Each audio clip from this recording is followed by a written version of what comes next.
May 31st of 2015 on a family vacation down the Gulf side of Florida.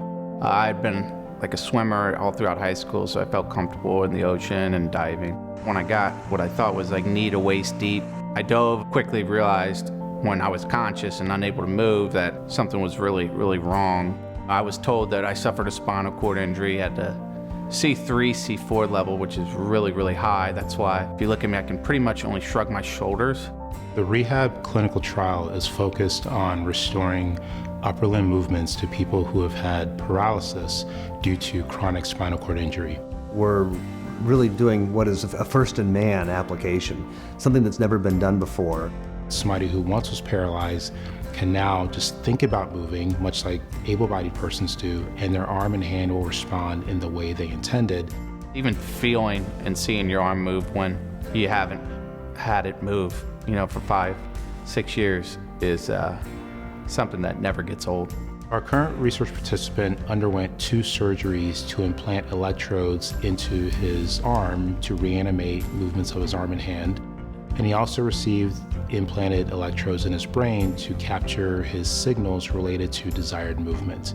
The process of placing the electrodes involves making a small opening in the skull that exposes the brain itself and allows us to both do the mapping and the implantation of the electrode. This attaches to the nerve. There are electrodes that come out of the arm. In the eventual system, the participant will wear a glove that has sensors in it that respond to touch. When he reaches out to touch something or grasp someone's hand, those sensors will activate and send electrical signals to a computer, which will then translate them into neurostimulation that will be delivered directly to his brain. I watch a computer-generated arm move to different targets in a 3 to 5 minute segment, and then they switch it to me and allow my brain and my thoughts to kind of control that arm.